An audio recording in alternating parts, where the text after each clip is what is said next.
It'll be one to go this time by. Coming to the green, buddy, coming to the green. Let's go get him. Go, go, go, dig, dig, dig, go, go, go, go. Get your motor running. Head out on the highway. Howdy. What's up? Yeah, it was a good day. Okay, everyone, we're going to start our post-race press conferences for the 3M Performance 400 presented by Bondo. And here we have David Ragan, driver number 6 AAA Insurance Ford, best career finish in NASCAR Sprint Cup Racing, 3rd place. Great effort today. Tell us about it. Just a solid day, you know, from the get-go. We had good speed. Our pit crew did an amazing job all race long. And that's what it takes, you know, these 400-mile races. You got to be pretty good when they drop the green flag. You know, 500 or 600-mile race, you have a few more opportunities to work on it. But we just had good speed all day, good track position, and came up a little close, or came up a little short. Carl certainly had the best car. I think the 18 was pretty stout at times, depending on who was out front. But you know, it was good to be able to race with them, and I felt like if we had to do it all over again, we would take 2 tires that last stop, make a small adjustment, and see what we could have done. But nevertheless, a strong day for us, and we can build on that. Thank you for that opener. Raise your hand if you have a question. Come around with a wireless mic. Name and affiliation. We'll also take questions from upstairs, so let us know if you have one. Go ahead, Don. David, Morris News Service. How important was this for your organization and for Ford to hold serve here in Detroit? Very happy to see that Ford in victory lane. It would have been a long plane ride home if the other manufacturer would have got in victory lane, but it's good to see all the Ford fans and Jack Roush and everybody excited. That was a good weekend for those guys, and you know, good day for everybody. I think we all were pretty close to the top 10, and I don't know what it is about this place, but we all seemed to run well and have good speed. The cars drive good, so it was a good day for the whole organization. All 5 of them were top 10. Cool. Before we do our next question, we have our race runner-up, the first driver to clinch a berth in the chase for the NASCAR Sprint Cup, Kyle Busch, number 18, Interstate Batteries, Toyota. Tell us about that run, then we'll go back to the media for questions. It was a decent run for us. I felt like it was way better and far better than what it was here in the spring. You know, we just challenging running up front like we did today, and so that was nice to see. We made a gain, and you know, we got a lot better there, but just, you know, didn't have enough for the 99 there at the end. We had a special set of tires for some reason that were just great on that thing and made the car really hook up. And then we took those off, and the car wasn't as good to the end of the race, and you know, we weren't able to get through the corners as fast as Carl was. You know, he really had something for us that was able to get through the center of the corner and then, you know, still get good bite up off where we kind of struggled all day.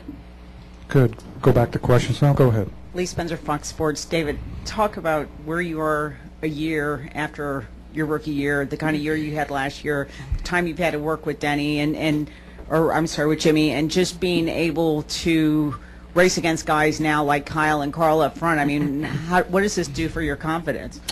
Well, I mean, we always knew that we could run this way if we just went a whole weekend without making many mistakes. We always seemed to have fast cars and good speed, but maybe myself or the pit crew or somebody would make a mistake through the weekend, and we'd pay for it, when the checkered flag fell. So the bottom line is everything's easier the second time around, coming back to Michigan for the second race this year, and also for the second time around. We know how the track changes. You know, I know how to pass cars a little better, and just know what I need in our AAA Ford to be able to turn through the middle and have good bite off. So just the bottom line is everything's easier for a second time around. Jimmy and I understand each other just a little bit more, from race to race, and so we just continued to recognize the things that needed to be changed and work hard to improve on them and make sure the good things stay the same. Question right over here, Bob. Bob Parkhurst, NASCAR Scene. Kyle, when sizing up your competition in the chase, where's Carl Edwards fit in there? And when you're racing him for a win, are you thinking at all about this could be another 20-point swing in points when it comes to the chase?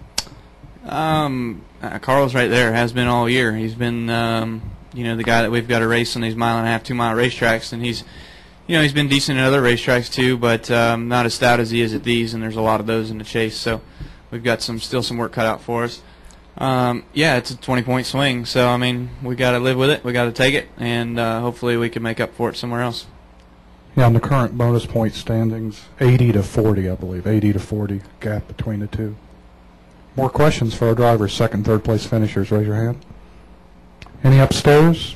Go ahead, Bob. In the meantime, Kyle, where did you think you made the most gains on a track like this from the spring? With our car? Yes. I don't know. I mean, from the spring we were terrible. I mean, we were so loose getting in the corners and tight in the center, and then real loose up off. And here today, at least we were loose all the way through. Pretty much most of the day I was plumb sideways. So, you know, we got it to where it tightened up there at the end, and it was tight in the beginning of the runs, and just wasn't fast enough at the drop of a restart. But then, you know, it would get better as it went on, and then just learning how to drive the car a little bit better and stuff like that. So that's kind of where. any more questions? One more? Go ahead, Bob. Follow up. For David, considering where you were as far as the points, I mean, did you feel like you maybe had to gamble for the win to really, that would have been a big points boost for you? Yeah, you know, definitely would have been great to win, but you don't want to take any unnecessary risk and, you know, take out a top 5 finish and finish 20th or something. You know, a win would have been great, but the 18, the 99 were just a little bit better than us, and you know, after we didn't pit that last run, we knew that we were kind of going to be sitting ducks depending on how the cautions worked out. But you know, I just drove as hard as I could and tried not to make any mistakes. And you know, at this point in the season, a third place is great, but a win would have been better. But a 20th would have been just about devastating for us. You know, trying to make the chase. Have one more back here. Go ahead. Allison Born-Vanek, Six Sports in Lansing. David, a lot of folks had pegged you as possibly, you know, somebody to come out here and take this. You know, sorry if you've been asked this already, but I just wanted to know what were your thoughts on your performance here today. Well, I mean, just coming up here in a Roush Fenway Ford gives us a little extra benefit of the doubt. I think, you know, the track record or past races for Roush Fenway have all been pretty good and pretty consistent. So, you know, being I was in the 6 car, being I was in the Ford owned by Jack Roush, that just helps me out a lot here at Michigan. And you know, Jimmy Finning knows how to you know, to make the calls, and we've got good fuel mileage, and we ran well here in the spring. So it's just one of those days where you know, we kind of controlled our own destiny. We just didn't need to go out and make any mistakes.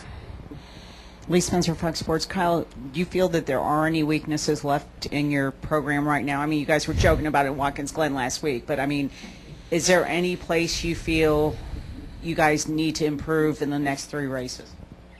In the next 3 races, no. I feel like those tracks are going to be all right. Loudon, we got to work on. Martinsville and Phoenix.